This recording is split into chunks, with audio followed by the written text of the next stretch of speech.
There are machines created not to conquer the road, but to face the legend.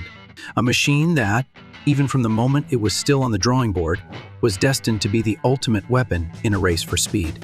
But ironically, when it left the racetrack and hit the streets, the very traits that made it great became its fatal weaknesses.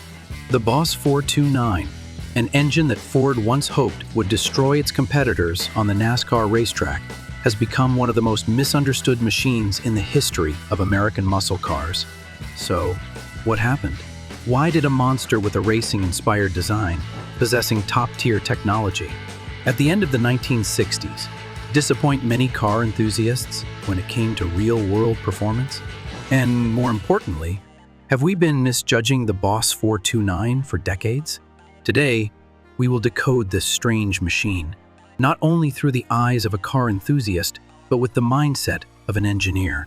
The story begins at the end of the 1960s, the golden age of American muscle cars, and also the peak of the NASCAR battle. Chrysler was in the lead with its 426 Hemi engine, what the press and racers called the breath of the devil, with its hemispherical combustion chamber, excellent intake exhaust flow, and high RPM capabilities. The 426 Hemi was truly a threat to anyone wanting to compete on the oval track. Ford, at that time, couldn't ignore it. They needed a new engine, one that could compete directly with the Hemi on the racetrack, and even surpass it. That's when the Boss 429 project was born. Technically speaking, the Boss 429 was a masterpiece. It featured a displacement of 429 cubic inches, about 7.0 L, an aluminum hemispherical cylinder head, large intake valves with a Hemi-style symmetrical design, and was paired with a Holley 735 CFM carburetor. The combustion chamber was designed to optimize airflow at high RPMs, and the entire internal structure was reinforced to withstand the pressures that ordinary commercial engines would never face. Cross-drilled forged steel crankshaft, 4-bolt main caps, forged pistons, all pointing to one thing: this was not an engine for commuting to work every morning. The problem was, to be eligible for NASCAR, Ford needed to produce at least 500 cars equipped with the Boss 429 for the consumer market. And they chose the Mustang as the platform. But the Mustang was compact, and the engine was too large. As a result, Ford had to enlist CarCraft, a high-performance vehicle modification company, to make extreme modifications. CarCraft had to almost rebuild the entire front end of the Mustang, relocate the shock towers, redesign the upper and lower suspension systems, move the battery to the trunk. At the same time, raise and push the engine block further back. Even, the hood was modified to include special air intakes. The bigger problem, the Boss 429, was too big for the Mustang's engine bay. Simply fitting the Boss 429 into the Mustang was a technical achievement. With all these changes, the Boss 429 Mustang became a strange beast.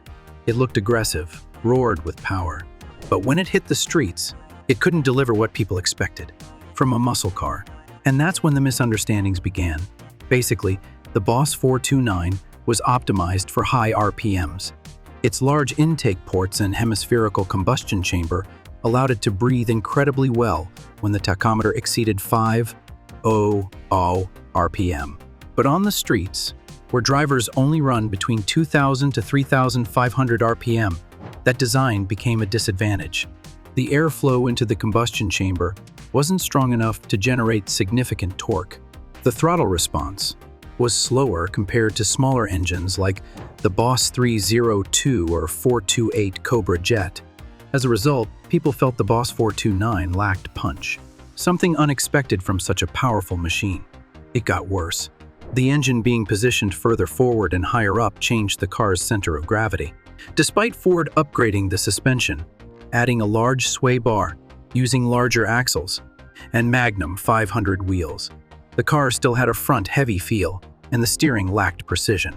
A car, advertised as powerful, became difficult to control, especially when cornering or making sharp turns.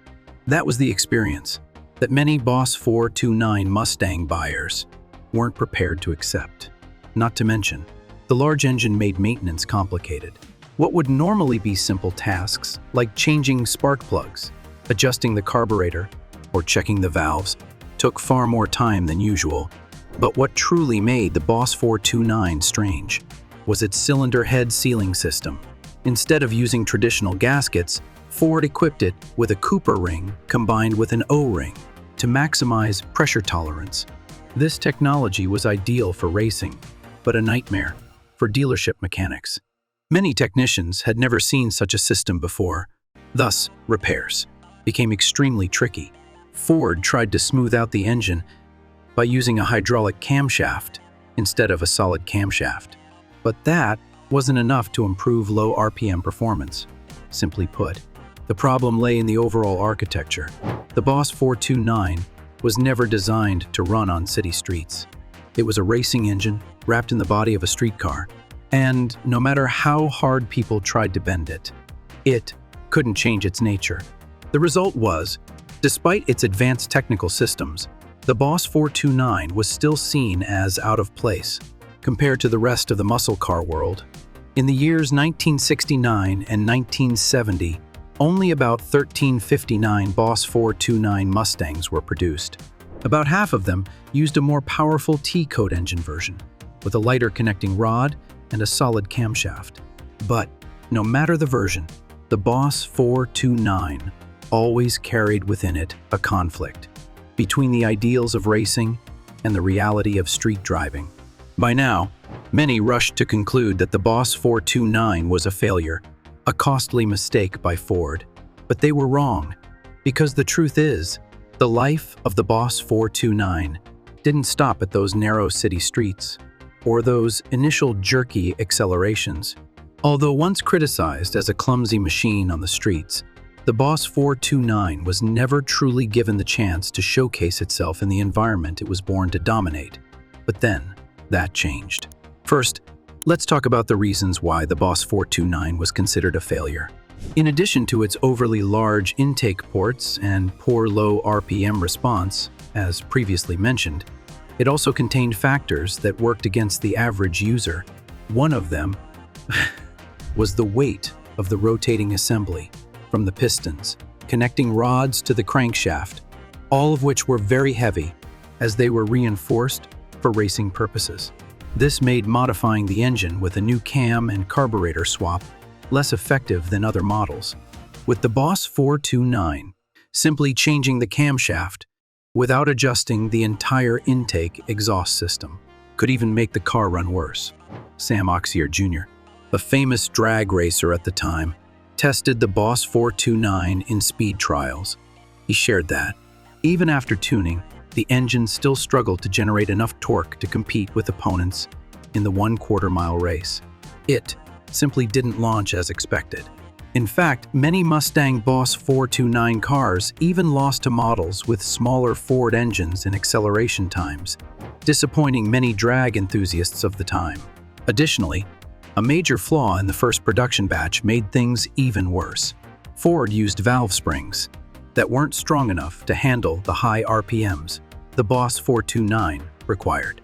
This caused the RPM limit to be stuck at 4,500 RPM, far below the design threshold of 600 RPM. Early buyers, therefore, felt cheated, and the bad reputation started to spread. Although Ford silently fixed the issue in later batches, the damage to its reputation had already been done.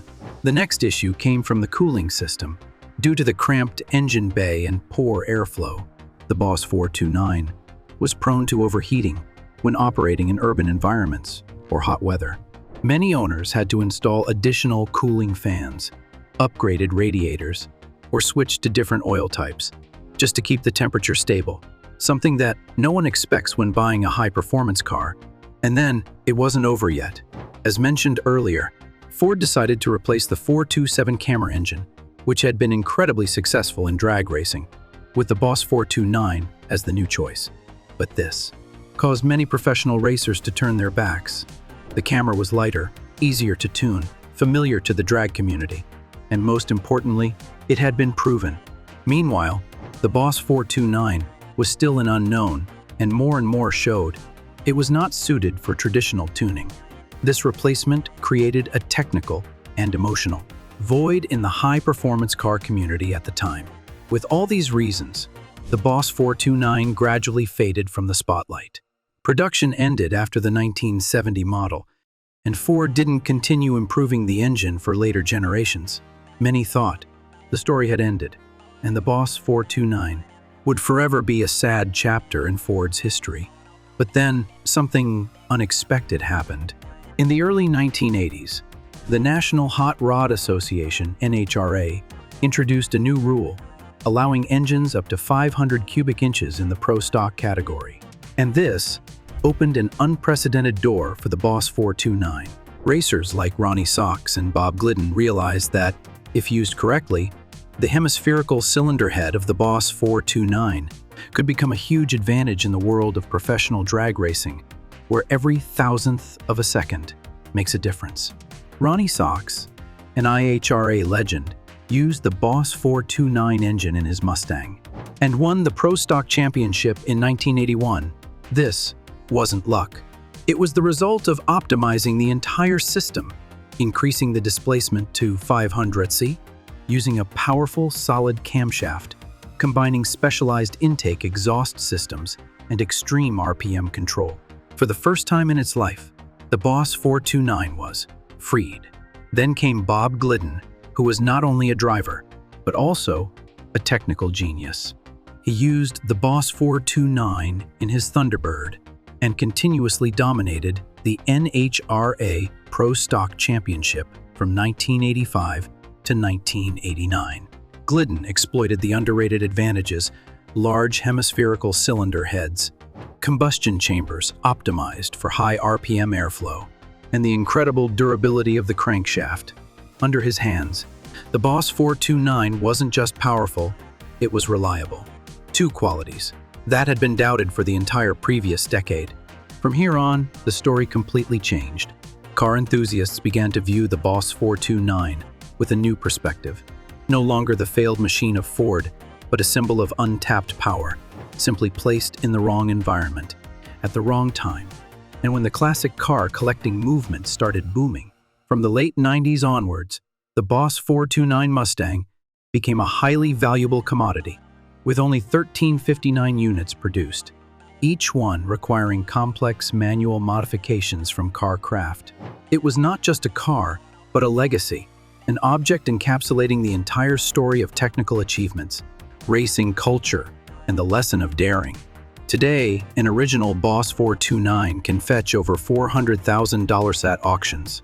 And what makes it special isn't the specs, isn't the 0-100 kilometer speed, but the history it carries, a chapter full of ups and downs, reflecting the spirit of daring to do what no one dares at Ford during its golden age.